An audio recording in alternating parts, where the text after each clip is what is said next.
This is Coach Evan Phillips with the Phillips Tennis Method, and today I'm going to demonstrate the wrong way and the right way to use quick start tennis.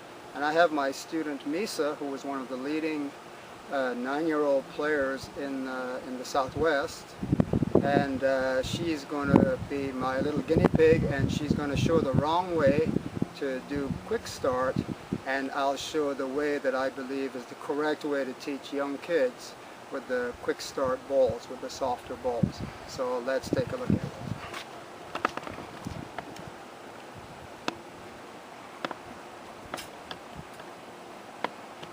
Okay, you ready? Okay, so nice and loose, wait till the ball bounces. Keep walking. Misa here is actually trying to hit the ball the wrong way, which is very difficult for her because it's been ingrained into her subconscious as well as her physical movements how to do it properly. But what I'm trying to show here is what I see when I travel around the country or even outside of the country, and I go to clubs and I look at teaching pros teaching young kids with the quick start balls, and I see really poor fundamentals. And it's almost like they think all they have to do is have the kids hit the ball, and it doesn't matter whether they're good fundamentals or not, and somehow they'll be able to play well. And I really don't believe that at all. So here's Misa, and I see this a lot. The wrists are very loose. The racket comes up, ends up behind the shoulder. There's a lot of lifting of the torso. And there's also a lot of moving around with the feet while they're actually hitting the balls. And one of the most important things to learn, especially for young students, is to learn to set up or stop right before they begin the swing. And this is what creates balance and allows you to hit the ball well, both powerfully eventually, but also to control it. So here we see Misa swinging in the racket as is just sort of flailing, coming around her neck. And this is what I see a lot with quick start tennis. And I certainly believe that there should be more solid fundamentals involved. And as I said, I think the ball that's used, the softer ball, is a good tool. I really don't think it's much different at this distance than a regular ball. But it can certainly be used as a tool. I actually learned to play tennis. My father showed me how to play when I was very young, hitting a ping pong ball against a wall. So I don't think the ball matters that much. What really matters is learning the correct fundamentals. So here I'm going to show what I consider the correct fundamentals to be, and I'll do it here, of course, with the soft ball, the quick start ball, the orange ball.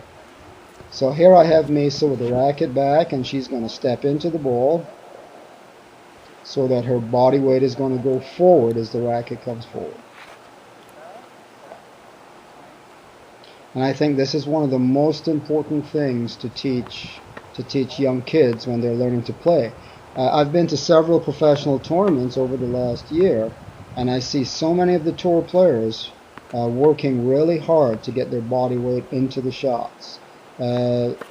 Maybe 10 years ago, a lot of the players were falling back more and hitting heavier topspin, but a lot of the players on tour today are trying to take the ball earlier and get their weight into the ball.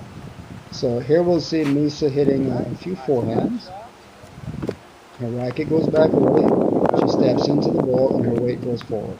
And this, I think, is one of the most basic fundamentals. She's actually rallying with me here. This is a live rally going on where I'm rolling the ball back to her, and she's just hitting back and forth. And this is basically how Misa learned to play up until she was about 8 years old, when I started introducing more sophisticated shots like topspin, underspin, volleys, etc. But this is the basic ground stroke. There's the backhand, straight back. Step with the front foot, the body weight goes forward. Step, body weight forward. Ready for it, step, body weight forward. And this is also the basic rhythm of tennis. And if kids don't get the basic rhythm, they just can't control the ball. And this is why so many kids who work so hard and go to clinics and hit balls over and over, so many of them can't play well because they never learned this basic rhythm. Okay, so here's Misa, the racket straight back, the weight going forward, a very simple movement, but everything is working correctly. And even though I don't use the term loading up, right before she steps forward, her weight actually loads up and then goes into the shot. Now she's switching rackets here, so she's going to use a full-size racket, and what I'm going to do here is use regular balls, and we're just going to show the progression where now she's going to hit some topspin. And there's her topspin swing. And when I teach topspin, I believe in the windshield wiper, which allows the racket to come back down after the ball is hit. And the advantage of this method is that you can hit topspin and get your body weight into the ball. If the racket comes up behind the back and over the shoulder, it's very easy to fall back as you're trying to hit topspin, and I see too much of this. See, Misa she's hitting pretty good topspin there, but her body weight is also going into the ball, and she's hitting with a fairly closed stance. Misa can also hit with open stance, or her front foot can go out to the left a little bit.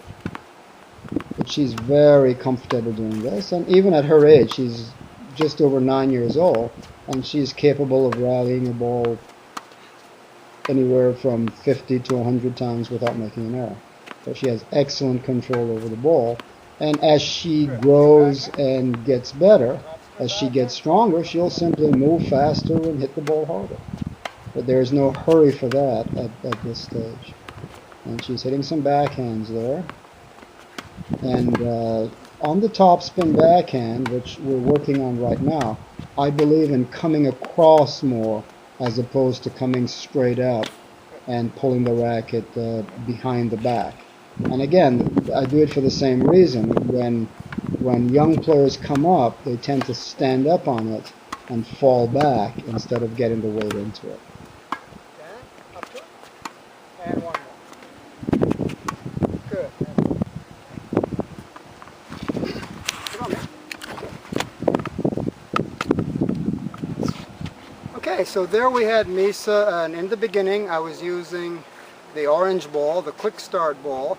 Now I think that used as a teaching tool, the quick start ball can be very effective. It may be easier for some kids to hit, especially kids who may not be as coordinated, but I think it's very important to use the correct fundamentals when you're working with the quick start ball. I don't think that just running around and making aimless swings and hitting the ball in any fashion is going to help improve the students much at all. So hopefully this will give you a little bit of insight into how to use the orange ball in quick start tennis. And this is Coach Evan Phillips with the Phillips Tennis Method. Thanks for watching.